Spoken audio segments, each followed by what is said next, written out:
बिस्मिल्लाहिर्रहमानिर्रहीम, अस्सलाम वालेकुम। बात करेंगे बड़ी गिरफ्तारियों की। दो बड़ी गिरफ्तारियों की खबर है। इसके साथ साथ हामिद मीर साहब खुलकर मैदान में आ गए हैं, वाज़े तौर पर खड़े हो गए हैं। किसके साथ, इस बारे में आपको बताएंगे।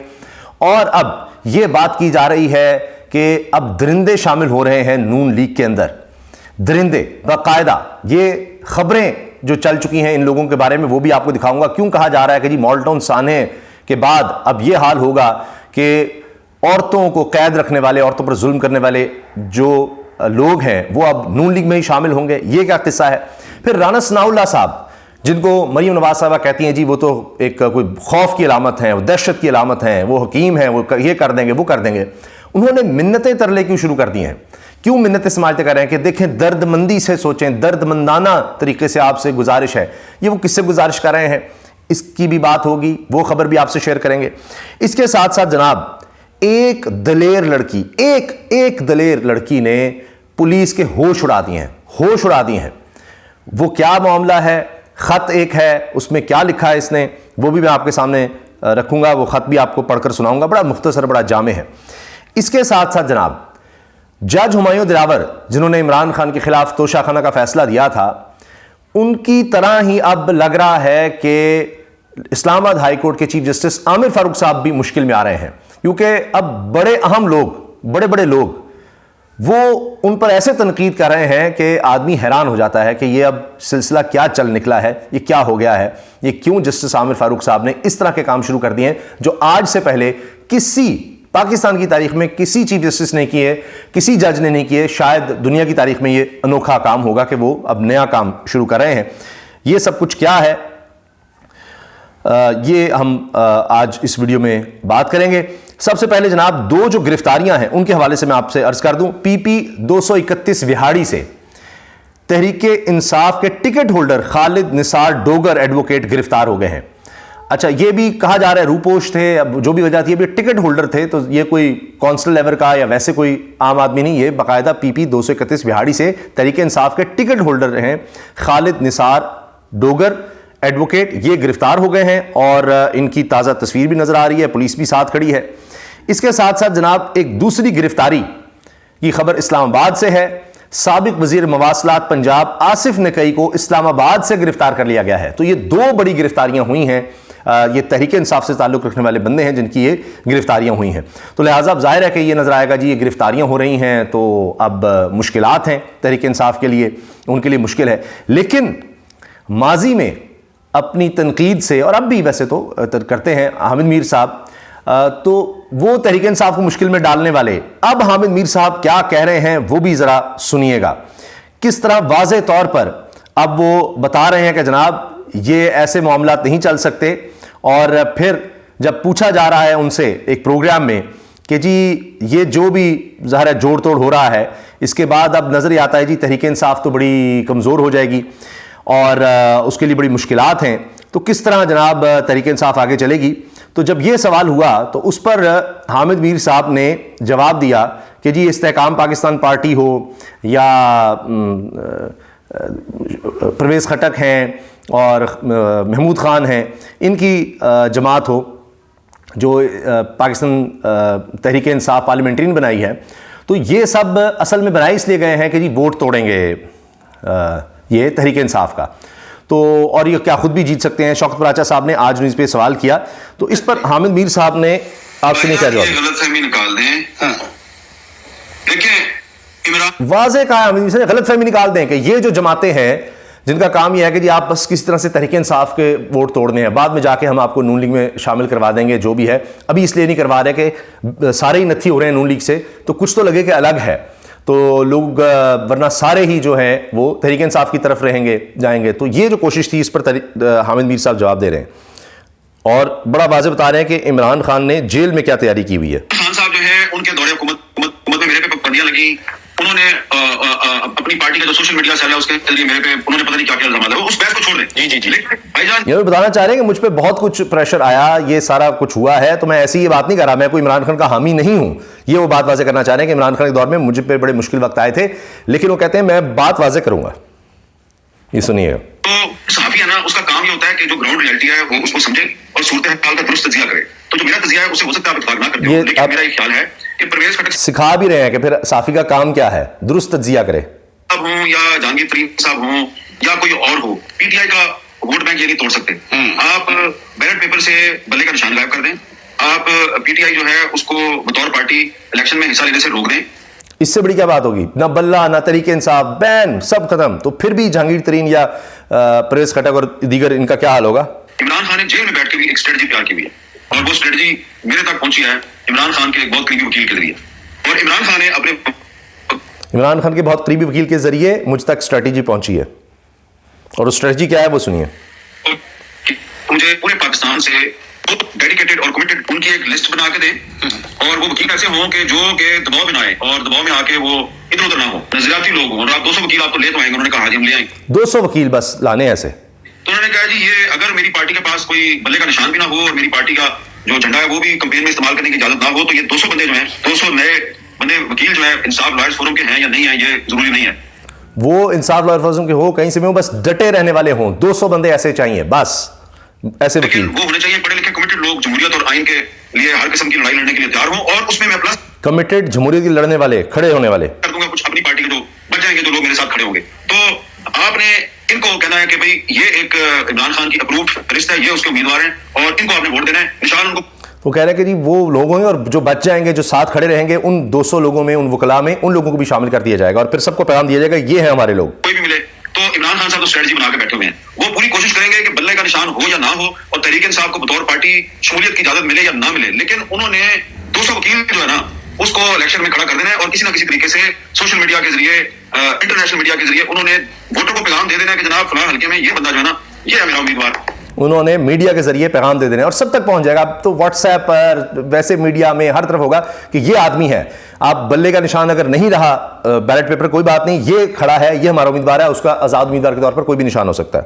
तो पीटीआई का जो वोटर और सपोर्टर है उसने उसी को वोट देना है, उसने परवेज खटक को या जहांगीर तरीन को नहीं देना। परवेज खटक ने और जहांगीर तरीन ने अगर इलेक्शन लड़ना है और वोट लेना है तो अपने नाम और अपनी कारकर्दगी और अपनी रेपुटेशन पे लेना है। इमरान खान की पार्टी को वोटर को वो नहीं तोड़ सकते।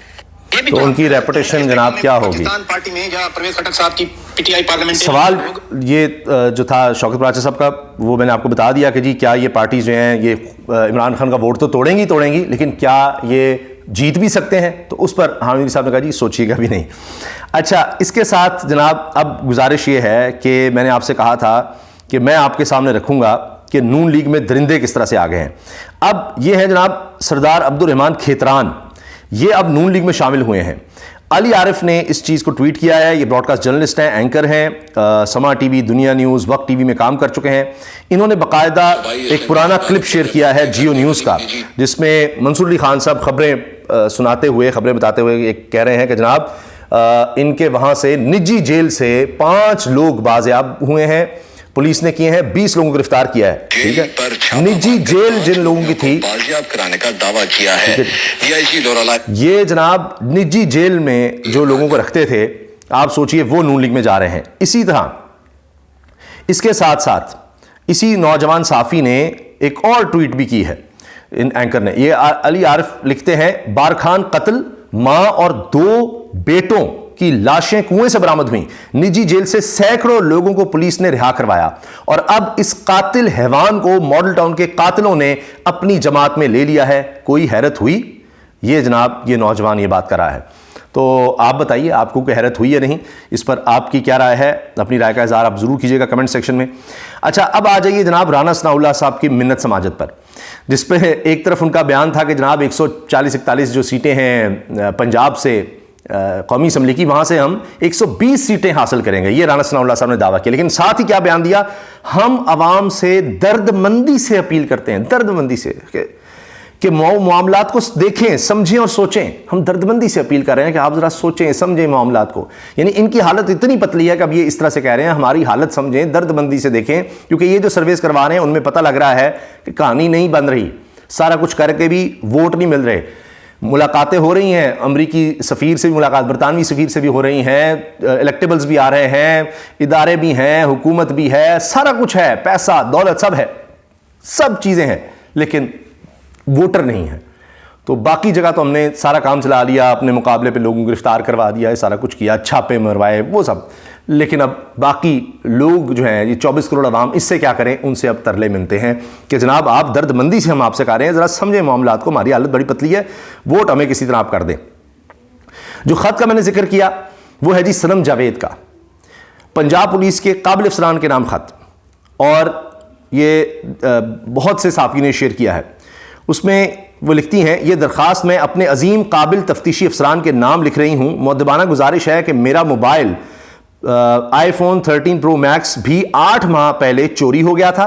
अगर एक महीने बाद डंडा और 8 माह बाद पेट्रोल बम बरामद हो सकते हैं तो बराए मेहरबानी मेरा फ़ोन ढूंढ कर मुझे एक बार फिर अपना शुक्रिया अदा करने का मौका दें। आप अंदाज़ा लगाएं कितनी दिलेर है कि किस तरह पुलिस को मुखातिब कर रही है। लोग कह रहे हैं पुलिस भी इससे तंग आई होगी कि भाई इसको रिहाई कर दें, कि जेल में होते हुए लिख रही है, और एक के बाद एक केस उस पर बनाया जा रहा है कि भाई अगर आप 1 महीने के बाद पता चला जी डंडा भी था इस लड़की के पास 1 महीने बाद, और फिर 8 महीने बाद पता लगा वो ये तो पेट्रोल बम बनाने की माहिर निकली है, तो फिर तो वो कह रहे हैं कि मेरा मोबाइल फ़ोन भी आप बरामद कर सकते जो 8 महीने पहले चोरी हो गया था। तो अगर आप 1 महीने बाद डंडा और ये 8 महीने बाद पेट्रोल बम बरामद कर सकते हैं तो फिर कहती हैं मुझे शुक्रिया का मौका दें। डंडे और पेट्रोल बम पर तो कोई नंबर भी नहीं होता, फिर भी आपने उसको ढूंढ लिया और कह दिया जी इसका था। पर मोबाइल का IMEI नंबर भी है, कहें तो भेज दूं, आपकी ताबेदार मुलजिमा सनम जावेद जान। और ये इन्होंने एंड पर वो स्माइली भी बनाया हुआ है। तो ये जनाब आप देखिए ना, लोग कह रहे हैं कितनी बहादुर है, हैरान कुन है, और बहुत से लोग इस पर तबसरा कर रहे हैं और अपनी हैरानी का भी इजहार कर रहे हैं। ये जनाब मामला है। अच्छा, एक और ख़बर जो डॉन न्यूज़ ने शेयर की है, पाकिस्तान के लिए इमदाद उस वक्त तक रोक दें जब तक मुल्क में आईनी निज़ाम बहाल नहीं हो जाता और आज़ादाना और मुनसिफाना इंतखाबात नहीं हो जाते। ख़त, अब ये ख़त लिखा गया है अमेरिका के वज़ीर ख़ारजा को और अमेरिकी कांग्रेस अरकान का बाइडन इंतज़ामिया को ख़त। अमेरिकी कांग्रेस के 11 अरकान ने अमेरिकी सेक्रेटरी ख़ारजा एंटनी ब्लिंकन को लिखे गए ख़त में बाइडन इंतज़ामिया पर जोर दिया है कि वो पाकिस्तान के लिए मुस्तक़बिल में अमेरिकी इमदाद उस वक्त तक रोक दें जब तक मुल्क में आईनी निज़ाम बहाल नहीं हो जाता और आज़ादाना और मुनसिफाना इंतखाबात नहीं हो जाते। लें जी, एक तरफ यहाँ पर अमेरिकी सफ़ीर नवाज़ शरीफ से मिल रहे हैं, नवाज़ शरीफ साहब कोई स्टेटमेंट दे रहे हैं, वहाँ लिखवा रहे हैं कि जी वो उन्होंने कहा है कि जनाब बिल्कुल नून लीग आएगी, और वहाँ अमेरिकी ही कांग्रेस के अरकान लिख रहे हैं कि भाई यहाँ तो मुनसिफाना इलेक्शन ही नहीं हो रहे। तो ये जनाब साथ साथ ये मामला चल रहे हैं। अच्छा जी, आखिर में साकिब बशीर साहब, ये कोर्ट रिपोर्टर हैं और एक्स प्रेसिडेंट हैं Islamabad high court association, journalist association के high court, Islamabad high court, जिसके चीफ जस्टिस के बारे में, यानी जिस हाई कोर्ट की जर्नलिस्ट एसोसिएशन के ये प्रेसिडेंट रहे हैं, 92 news channel, Express News, E Tribune में काम किया। अच्छा, अब ये लिख रहे हैं कि जिस तरह से अब हो ये रहा है कि जनाब कोई चीफ जस्टिस साहब, इस्लामाबाद हाई कोर्ट के चीफ जस्टिस आमिर फारूक साहब ने जो काम किया है, हसनात मलिक साहब इनके दोस्त भी हैं, कुलीग भी हैं, उन्होंने जिस तरह से ये बताया कि जनाब अब होगा ये कि अगर जस्टिस आमिर फारूक साहब नहीं है तो उन्होंने जनाब एक नया काम कर दिया है कि मैं नहीं हूँगा तब भी फ़ोन पर रजिस्ट्रार जो है जो मैं कहूँगा वो वाला बेंच बनाएगा। अंदाज़ा लगाएं आप, चीफ जस्टिस के इख्तियारात रेगुलेट जैसे हाई कोर्ट ने किए, ऐसी भी मिसाल नहीं मिलेगी। मैंने बताया ना कि वो कह रहे हैं कभी ऐसा नहीं हुआ। चीफ जस्टिस की गैर मौजूदगी में भी बेंच तश्कील इख्तियार इन्हीं के पास रहेगा, यानी चीफ जस्टिस वहाँ नहीं आमिर फारूक साहब, लेकिन इख्तियार वही रखेंगे। और यहाँ सुप्रीम कोर्ट में कह दिया गया कि नहीं जी 3 जजेस के पास होगा, वहाँ इस्लामाबाद हाई कोर्ट के चीफ जस्टिस कह रहे हैं ना सिर्फ मेरे पास इख्तियार होगा, मैं नहीं भी हूँ तो तब भी मेरे पास होगा, और इन्हीं के पास रहेगा। रजिस्ट्रार टेलीफोनिक हिदायत लेकर बाकी सीनियर जज सिर्फ केस मार्क कर सकेगा। वाह, ये जनाब साकिब बशीर साहब के अल्फाज हैं। अब आप मुझे बताइए इससे बढ़कर कोई बात होगी कि ये लोग अब जो इमरान खान साहब के नाकदीन में आते हैं वो लोग अब ये बातें कर रहे हैं। तो ये हालात हो चुके हैं जनाब। आप वीडियो अच्छी लगी तो लाइक करना मत भूलिएगा, बेल आइकन पर क्लिक भी कर दें ताकि हर वीडियो के बारे में आपको बर वक्त पता चल सके, और उसामा गाजी यूट्यूब चैनल को सब्सक्राइब करना मत भूलिएगा। अल्लाह हाफिज़।